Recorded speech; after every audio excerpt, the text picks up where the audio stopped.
Kerala service റൂളിലേക്ക് സ്വാഗതം. ഇന്ന് ശമ്പളത്തിൻ്റെ പുറത്ത്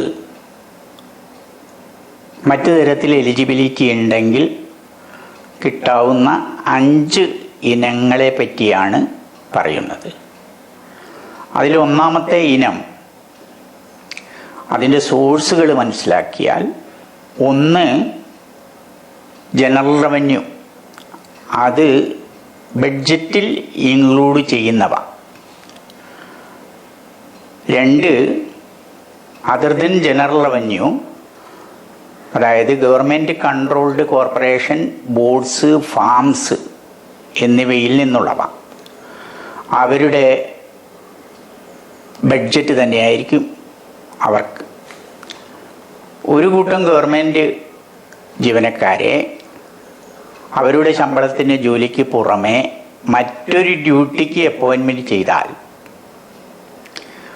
ഒരു ലംസം കൊടുക്കും. അത് ജനറൽ റവന്യൂവിൽ നിന്നാണ്. രണ്ടാമത്തെ ശമ്പളത്തിന് പുറത്ത് കിട്ടാവുന്ന വരുമാനം government controlled corporation, boards, farms എന്നിവയിലേക്ക് ഗവൺമെൻറ് ജീവനക്കാരൻ്റെ സേവനം ആവശ്യമായി വന്നാൽ ആ സർവീസ് വിട്ടുകൊടുക്കാം. അങ്ങനെ വിട്ടുകൊടുക്കുന്നതിന് അദ്ദേഹം വാങ്ങുന്ന റെമ്യൂണറേഷൻ അത് അവരുടെ സോഴ്സിൽ നിന്ന് തന്നെയായിരിക്കും. റെമ്യൂണറേഷൻ പരിധി എക്സീഡ് ചെയ്താൽ ഒരു ഭാഗം ഗവൺമെൻറ്റിലേക്ക് അടയ്ക്കണം. പേയും അലവൻസും എല്ലാം പതിവ് പോലെ തന്നെ, പേയും അലവൻസും ഓഫീസുമെല്ലാം പതിവ് പോലെ തന്നെ. മൂന്നാമത്തെ ഇനം, ഓൾ ഇന്ത്യ റേഡിയോവിൽ ഡ്രാമ, മ്യൂസിക്, പ്രഭാഷണം എന്നിവ നടത്തിയാൽ അതിൽ നിന്ന് റെമ്യൂണറേഷൻ കൈപ്പറ്റാം. അത് ഓൾ ഇന്ത്യ റേഡിയോയുടെ നോംസ് അനുസരിച്ചായിരിക്കും. ഇത് ഒരു ടാക്കാണെങ്കിൽ ചില കൺട്രോളിങ് ഉണ്ട്. നാലാമത്തെ ഇനം വാങ്ങാവുന്നത് സാധാരണ ജീവനക്കാരുടെ ശമ്പള സ്കെയിലുകളും ആ ശമ്പള സ്കെയിലിലേക്ക് ജീവനക്കാരെ തരംതിരിക്കുന്നതും പേ കമ്മീഷൻ ആണ്.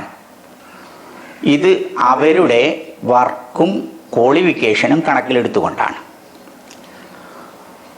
ഈ ശമ്പള കമ്മീഷനെ പിരിച്ചു വിട്ട ശേഷം ഗവൺമെൻറ് ആലോചിക്കുന്നു, ഏതെങ്കിലും ഒരു പോസ്റ്റിന് സഫിഷ്യൻ്റായ പേ അല്ല എങ്കിൽ അതിന് ഒരു സ്പെഷ്യൽ പേ നൽകാം.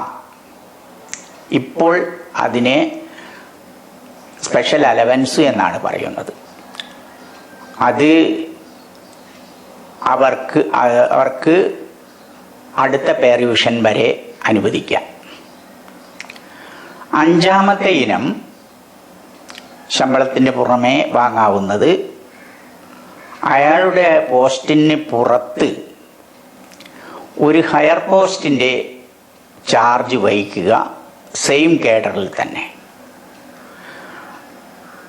അപ്പോൾ അത് ഫിനാൻഷ്യൽ, അഡ്മിനിസ്ട്രേറ്റീവ്, സ്റ്റാറ്റ്യൂട്ടറി 3 ചാർജുകളും വഹിക്കുന്നുണ്ടെങ്കിൽ അദ്ദേഹത്തിന് കിട്ടുന്ന റെമ്യൂണറേഷൻ അനുവദനീയമായതിൻ്റെ ഫുൾ പെർസെൻറ്റേജ് ആയിരിക്കും.